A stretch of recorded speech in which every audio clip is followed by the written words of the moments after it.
आप भी अपना थोड़ा थोड़ा सा वक्त शाम को अर्पण किया करो,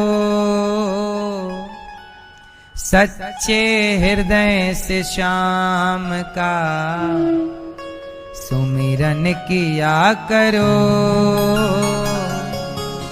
थोड़ा सा ध्यान आप पुरुष लोग भी किया करिए, क्योंकि ये तो आपकी अपनी संपत्ति है। स्त्री का किया स्त्री के संग रहेगा, पुरुष का किया आप भी थोड़ा पूजा कर लिया करो, काम आएगा। मीरा जी कहती है ना, मीरा जी कहती हैं, पायो जी मैंने राम रतन धन पायो। आप जो धन कमा रहे हो वो धन संसार तक का साथी तो है नहीं है। आप जो धन कमा रहे हो वो धन कहां तक का साथी है। यहां आपको पैसे से गाड़ी बंगला इज्जत सब कुछ मिल जाएगी, लेकिन ये दौलत लेकर आप वहां नहीं जा सकते ना। जब मरोगे तो पैसे छोड़कर ना जाओगे कि लेकर जाओगे। वहां के लिए क्या खर्चा करोगे आगे का, वहां पुण्य काम आएगा। एक डॉक्टर ने बताया, एक मरीज हॉस्पिटल गया, एक बूढ़ा व्यक्ति हॉस्पिटल गया और वेंटिलेटर पर था। वो रो रहा था। मरीज वो कोई भी हो सकता है, आप हो सकते हैं, हम हो सकते हैं। एक बूढ़ा आदमी वेंटिलेटर पर पड़ा हॉस्पिटल में रो रहा था कि तभी एक डॉक्टर की नजर पड़ी और डॉक्टर ने बूढ़े से पूछा, दादाजी क्यों रो रहे हो। दादाजी ने कहा, डॉक्टर साहब इसलिए रो रहा हूं कि अब मैं आखिरी यात्रा पर हूं। अच्छा, डॉक्टर साहब ने कहा आप मरने वाले हो इसलिए रो रहे हो। अच्छा, वो बिल्कुल आखिरी चल रहा था वो बूढ़े आदमी का, वेंटिलेटर पर थे, आखिरी टाइम था। डॉक्टर साहब बोले, अच्छा मर रहे हो इसलिए रो रहे हो। बूढ़ा मरते हुए बोला, नहीं नहीं नहीं, मैं मर रहा हूं इसलिए नहीं रो रहा हूं। तो फिर क्यों रो रहे हो। तो मरते हुए व्यक्ति ने डॉक्टर साहब से कहा कि मैं इसलिए रो रहा हूं कि जो मुझे करना था वो मैंने नहीं किया, और जो मुझे नहीं करना था वो मैंने किया, इसलिए वो सब कुछ अब मुझे दिख रहा है। वो देख देख कर मैं रो रहा हूं और मुझे रोते रोते जाना पड़ रहा है। डॉक्टर साहब ने बड़ी जिज्ञासा से पूछा कि भाई ये बताओ, क्या नहीं करना था जो आपने किया और क्या करना था जो आपने नहीं किया, क्या था ऐसा। तब मरते हुए उस बूढ़े व्यक्ति ने बोला कि मैं चाहता तो ना जाने कितने लोगों को रोटी देकर मैं कितनों की भूख मिटा सकता था। मैं बहुत पैसे वाला हूं, मैं बहुत बड़ा आदमी हूं, मैं चाहता तो कितने लोगों को पढ़ा सकता था, बच्चों को कितने भूखों की भूख मिटा सकता था, कितने लोगों की मैं सेवा कर सकता था, मदद कर सकता था, पर मैंने किसी की कोई मदद नहीं की, मैंने किसी की कोई हेल्प नहीं की। करना था, मदद करनी थी, सेवा मैंने नहीं की, और जो नहीं करना था वो मैंने किया। मैंने घमंड किया, अहंकार किया, दूसरों को नीचे दिखाया। कई बार मैंने अपने घमंड के चलते अपना पैसा खर्च करके भी लोगों का मैंने नुकसान किया है, बिगाड़ा है। ये मुझे नहीं करना चाहिए था। अब मैं चाह कर भी किसी भूखे को 2 वक्त की रोटी दान नहीं कर सकता। मेरे पास बहुत पैसा है, मेरे खाते पर, मेरे परिवार में, मेरे बच्चों के पास बहुत जोड़ा, पर मैंने कोई अच्छे काम नहीं किए। केवल घमंड में जीता रहा, दौलत का घमंड करता रहा। आज देखो ना डॉक्टर साहब, मैं पढ़ा हूं, मेरी दौलत मेरे काम नहीं आ रही है। लता जी जब गईं तो लता जी ने जाते इंटरव्यू दिया। लता जो बहुत अच्छा गाती थी, लता जी जब गईं उन्होंने कहा कि मेरे पास सैकड़ों जोड़ी कपड़े पड़े हैं, पर आज मैं हॉस्पिटल में वो हॉस्पिटल का कपड़ा पहन करके एक बिस्तर पर पड़ी हूं। मेरे पास 10 नौकर चाकर थे, एक आवाज पर 4 लोग खड़े होते थे, पर आज हॉस्पिटल के से कमरे की 4 दीवारी में मैं पड़ी हूं। आवाज लगाने पर भी समय पर कोई आने को तैयार नहीं। मैंने सारी जिंदगी पैसा कमाया, पर आज वो पैसा मेरे सारी जीवन भर का पैसा आप खर्च करके कहो कि मुझे एक दिन का जीवन लौटा दो, तो क्या आपको 1 करोड़ देकर भी क्या आपको एक दिन की मोहलत दी जाएगी? आप पैसे से समय नहीं खरीद सकते, बल्कि समय को बर्बाद कर सकते हैं पैसे के लिए। परंतु अच्छा एक बात मुझे बताओ कि आप लोग 1 किलो सोना कितने साल में खरीद सकते हो? आप सब लोग बताइएगा। आपको 1 किलो सोना खरीदना हो तो आप कितने साल में, आपकी क्षमता क्या है, कितने साल में आप 1 किलो सोना आप खरीद सकते हो? कितने महीने में, कितने दिन में, कितने साल में? आप बताइए। 1 साल में आप 1 किलो सोना खरीद सकते हैं? आप बताइए। 5 साल में आप 1 किलो सोना खरीद सकते? दादाजी आप 1 किलो सोना कितने साल में खरीद सकते हो? 10 साल में? चश्मा वाले भैया आप 1 किलो सोना कितने साल में खरीद सकते हैं? आधा महीने, मतलब 6 महीने में, 1 दिन में। 1 दिन में 1 किलो सोना खरीदने की क्षमता है इनके पास। दादाजी आप 1 किलो सोना कितने साल में खरीद सकते हैं? नहीं? चलो अब सवाल दूसरा। अब सुनो, सवाल ये नहीं था, मुख्य सवाल अब पैदा होगा। सवाल मुख्य ये है कि 1 किलो सोना आप 1 साल में खरीद सकते हैं, तो मुझे बताइए कि 1 साल खर्च करने से 1 किलो सोना आपने खरीदा। अब बताइए कि 5 किलो सोने से क्या 1 महीना खरीद सकते हो? क्या 10 किलो सोने से आप 1 दिन खरीद सकते हैं? उत्तर दीजिए। क्या 100 किलो सोने से आप 1 मिनट खरीद सकते हैं? क्या 1000 किलो सोने से 1 सेकंड खरीद सकते हैं? समय को बिगाड़ कर सोना खरीदा जा सकता है, पर सोने को रखकर समय नहीं खरीदा जा सकता। तो एक बात बताओ, यदि तराजू के एक पलड़े पर मैं समय को रखूं और दूसरे पलड़े पर सोने को रखूं, तो किसका पलड़ा भारी है? सोने से भी कीमती कोई है तो वक्त कीमती है, समय कीमती है। इसलिए समय रहते अपना कल्याण कर लीजिएगा। वो बूढ़े आदमी जब हॉस्पिटल में मरने लग गए, बोले कि अब मैं जा रहा हूं डॉक्टर साहब, लेकिन मैं रोते रोते जा रहा हूं, क्योंकि मैं पुण्य कर सकता था, भला कर सकता था, पर मैंने नहीं किया। सारी जिंदगी जोड़ता रहा, जोड़ता रहा, जोड़ता रहा, मर गया। अब आप लोग बताइए कि आपको हंसते हंसते जाना है या रोते रोते? आपकी बात। तो हंसते हंसते जाने के लिए आखिरी में अफसोस ना हो किसी बात का, अच्छे काम करिएगा। पैसे कमाना बुरा नहीं है, पैसे सबको कमाना चाहिए। ये दास अनिरुद्ध भी पैसे कमाता है, और मैं पैसे कमाकर क्या करता हूँ? बेसहारा वृद्ध माओं की सेवा करता हूँ। कल ही मेरी माँ एक बीमार अति पड़ गई, अति वृद्ध थी, और वो बीमार पड़ गई। मैं तुरंत हॉस्पिटल उन्हें भेजा। आज वेंटिलेटर पर है। मैं आज गया था माँ का दर्शन करने, वेंटिलेटर पर हैं। डॉक्टर ने बोला कि थोड़ा सा पैरालिसिस आ गया है बुढ़ापे में। ये देखो, ये हमारी माँ है, टीवी पर आप देख सकते हैं। ये हमारी माँ है, वो माँ जिनके अपने बच्चे, जिनके अपने लोग आने को तैयार नहीं हैं, बुढ़ापे में भी देखने को तैयार नहीं है। ऐसी माओं की सेवा ये दास अनिरुद्ध करता है। चाहे 1000 रुपए लगे या लाख रुपए लगे, 5 लाख भी लगे, तो ये दास माओं की सेवा में लगाता है। आपसे बस मेरी यही प्रार्थना, जब मैं मरूंगा तो मरते समय में रोऊंगा नहीं, हंसते हंसते मरूंगा। कोई मैंने गलत काम तो किए नहीं कि रोके मरूं। इसलिए आप भी जीते जी किसी की सेवा। 321 बेसहारा माँ यहाँ रहती हैं और ये दास सेवा करता है। सवेरे से हजारों संत आ जाते हैं। ये दास अनिरुद्ध का नियम है जब तक गौरी गोपाल में हजारों लोग भोजन नहीं कर लेते तब तक ये दास भोजन नहीं करता। पर डे हजारों को भोजन करा के भोजन करता हूं। हजारों संत यहाँ आते हैं, फुटपाथ पर सोने वाले संतों का भोजन, सबको भोजन पर डे 12 महीने नित्य।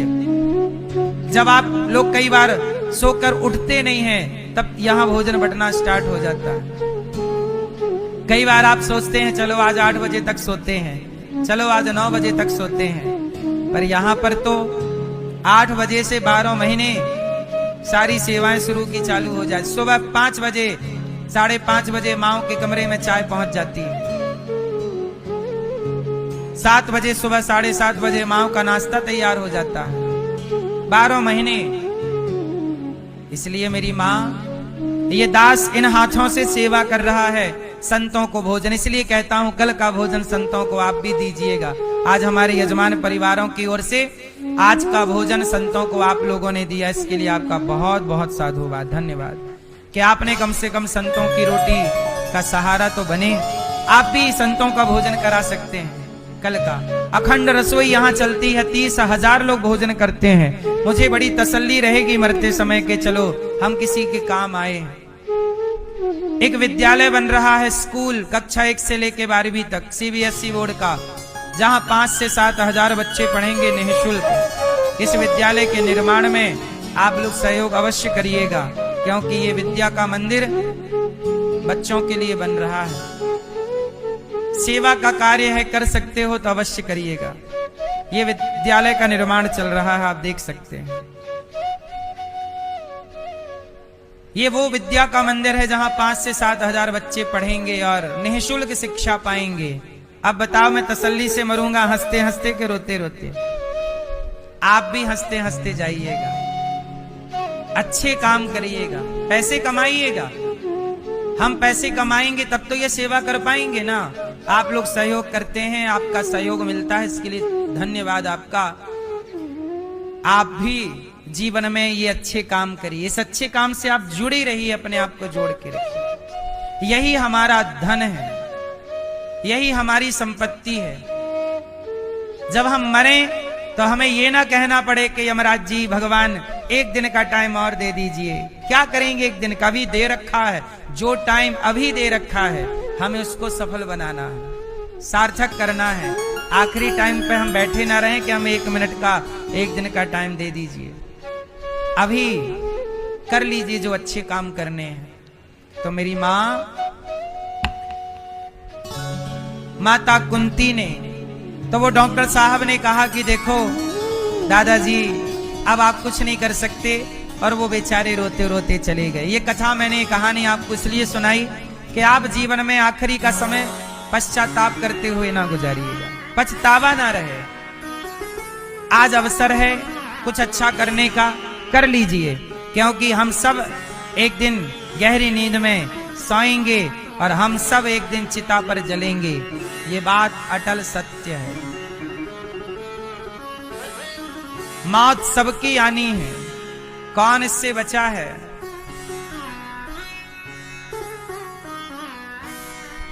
याद रख सिकंदर के हौसले तो वाली थे, जब गया जमी से तो दोनों हाथ खाली थे।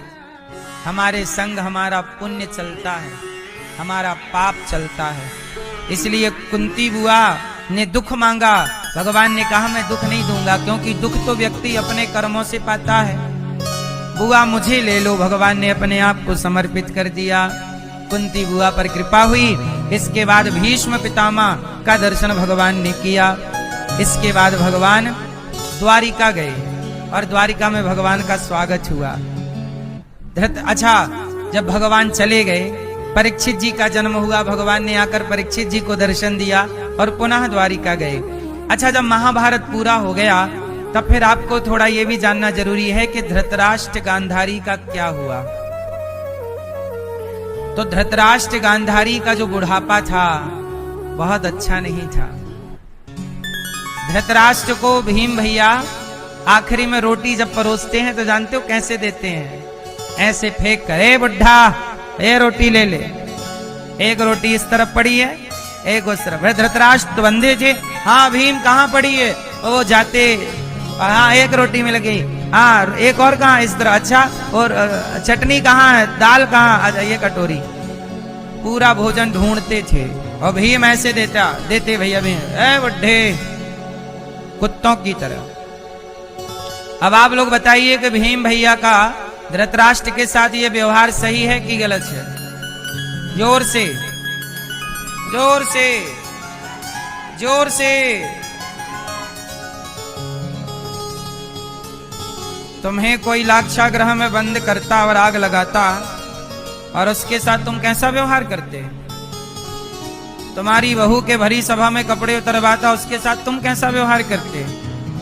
धृतराष्ट्र ने जो किया है वही उन्हें बुढ़ापे में मिल रहा है। आप किसी के साथ बुरा करें और सामने वाले से उम्मीद करें कि वो मेरे साथ अच्छा करेगा, ऐसा नहीं होता साहब, कभी नहीं हो। ऐसा केवल भगवान कर सकते हैं। शिशुपाल ने गाली दी, भगवान ने मोक्ष कर दिया, ये केवल भगवान। धृतराष्ट्र ने भीम भैया को मारने के लिए, भीम जब छोटे से थे ना, तब भीम को जहर दे दिया था दुर्योधन ने, लाक्षागृह में बंद करके आग लगा दी, द्रौपदी के कपड़े उतरवाए। और तो और जब पांडव महाभारत जीत गए तो धृतराष्ट्र ने बोला कि भीम तुम आओ, मैं तुम्हें गले लगाना चाहता हूं। और गले लगाने के बहाने जब भीम को गले लगाया तो धृतराष्ट्र ने दबा दिया, वो तो भगवान थे, कि भीम की जगह पुतला को लगा दिए। तो ये आदमी, ये व्यक्ति, ये इसी लायक है। कुत्तों की तरह रोटी दी जा रही है ये लोग। वो तो भीम भैया ठीक है कि कुत्तों की तरह दे रहे हैं, ये तो कुत्तों की तरह भी लेने का अधिकारी। जब कर्म आपके बुरे होंगे ना तो फिर आप उम्मीद मत करिएगा। सास का टाइम होता है ना तो बहू पर, सब सासों के लिए नहीं बोल रहा हूं, कुछ सासें बहू पर बड़ा जुल्म उठाती हैं, नमक भी तिजोरी में बंद कर लेती हैं। और वही सास जब बूढ़ी होती है और जब बहू का रुतबा आता है तो फिर वो बदला लेना स्टार्ट करती है। बुढ़िया आप सुन, जैसा कहती हूँ वैसा रहे, खा, पड़ी रह चुपचाप, ज्यादा बोल मत। तो जैसी करनी, इसलिए कहता हूं कि जब समय अच्छा हो तो अपने अच्छे वक्त का घमंड मत करिएगा, किसी पर अत्याचार मत करिएगा। धृतराष्ट्र ने खूब अत्याचार किया। सच बताओ, धृतराष्ट्र ने अत्याचार करने में कोई कसर छोड़ी है? गलत करने में कोई कसर छोड़ी है? इसलिए आखिरी समय कैसा हो रहा है? कुत्तों की तरह रोटी खा।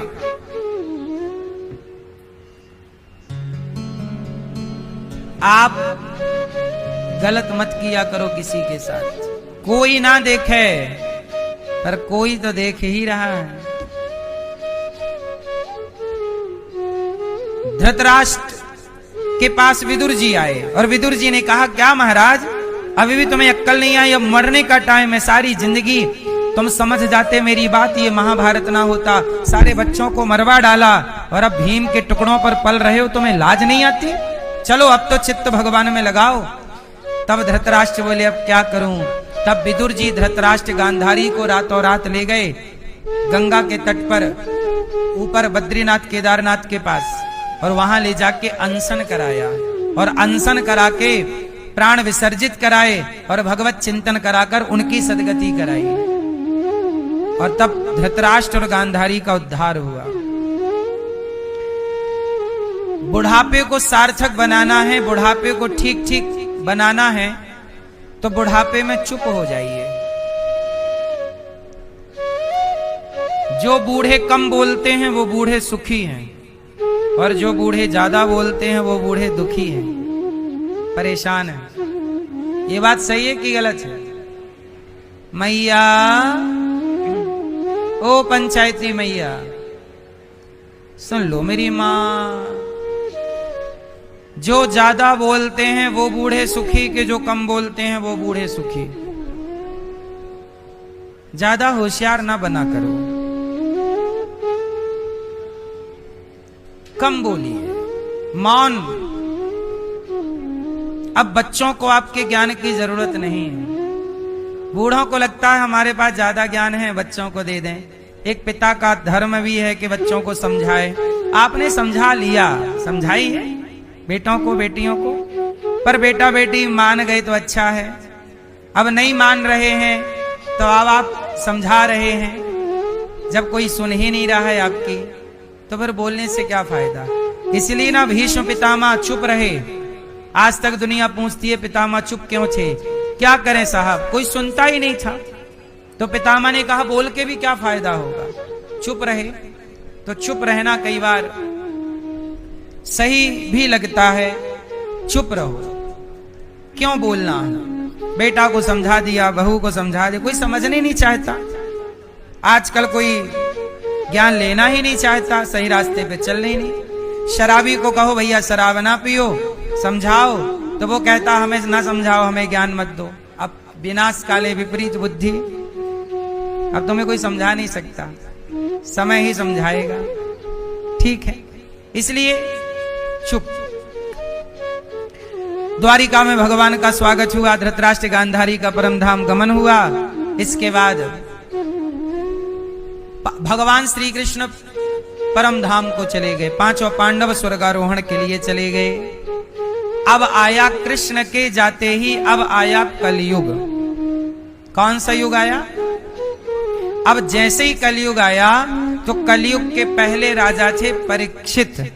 ये वही परीक्षित हैं, उत्तरा के पुत्र अभिमन्यु नंदन, अभिमन्यु पुत्र परीक्षित, जिनको गर्भ में ही मारना चाहता था अश्वत्थामा, भगवान ने रक्षा की। आज परीक्षित जी एक दिन जंगल गए शिकार खेलने। राजा लोग शिकार खेलने के आदी थे, उनका एक नशा था ये शिकार। थी तो अच्छी बात तो नहीं थी, पर क्या करें, करते थे वो शिकार। अब राजा परीक्षित गए जंगल, तो वो ना रास्ता भटक गए। तो जंगल में उन्होंने देखा कि एक काला सा एक आदमी एक गाय और एक बछड़े को पांव से मार रहा, लात से पादप प्रहार मार रहा। परीक्षित जी ने कहा मेरे राज्य में गाय को कोई मार रहा, ये तो बड़ा पाप है। परीक्षित जी ने तलवार निकाली, कौन है तू पापी, मेरी गाय को मार रहा है, आज तुझे मृत्यु दंड दूंगा। कौन है तू? कहा वो काला सा आदमी चरणों में गिरा, महाराज मेरा नाम कलयुग है। अच्छा तू कलयुग है, तो मेरे राज्य में क्या कर रहा, भाग जा यहां से। कलयुग बोला महाराज मैं कहां जाऊं, जहां जाता हूं आपका ही राज्य मुझे मिलता है। आपका राज्य चारों ओर है, विस्तार बड़ा है, कहां जाऊं। महाराज मैं बहुत बुरा आदमी हूं। कौन बोला? कलयुग। मैं बहुत बुरा हूं, पर मुझ में एक अच्छाई है। अच्छा आप लोग बताओ कलयुग अच्छा है कि बुरा है? कैसा है कलयुग? जोर से। कलयुग बहुत अच्छा है। कलयुग में क्या अच्छाई है? सतयुग त्रेता द्वापर में जो गति यज्ञ जप तप से मिलती थी, कलयुग में वही गति केवल भगवान का नाम जपने मात्र से मिल जाती है। कृते यध्यायते विष्णुम त्रेतायाम यजतो मखई द्वापरे परिचर्यायाम कलौ केशव कीर्तनात्। कलयुग केवल नाम आधारा। कलयुग में केवल नाम जप से व्यक्ति अपने पाप काट सकता है। ये कलयुग की अच्छी बात है। कलयुग कहां कहां रहता है? कल हमने आपको समझाया था। कहां कहां रहता भैया बताइए? कल हमने बताया था मदिरा, मांस, जुआ। भैया कलयुग कहां रहता? आप दारू पीते हो? आप दारू पीते हो, शराब पीते हो और मांस खाते हो, जुआ, सट्टा। कलयुग कहां रहता है? जुआ, शराब, पर स्त्री पर पुरुष की दृष्टि पर नजर गलत करो, और मांस और बेईमानी से कमाया गया धन। अच्छा राजा परीक्षित के सिर पर जो मुकुट थी, वो मुकुट जरासंध की मुकुट थी। जरासंध की मृत्यु किसके द्वारा हुई थी? भीम भैया ने मारा। अच्छा, जरासंध के बेटे का नाम था सहदेव, तो जरासंध को मारा और भगवान श्री कृष्ण ने क्या किया? जरासंध के बेटे सहदेव को वहां का राजा बना दिया कि भाई तेरा बाप गलत था, गलत करता, इसलिए मार दिया, पर तू बेटा सही है, तू राजा बन। अच्छा, राजा बना दिया। लेकिन भीम भैया को जरासंध की मुकुट बड़ी पसंद आई, तो वाले भाई राजा तो तू बन, पर ये मुकुट हमारे पास रहेगी। लो भाई।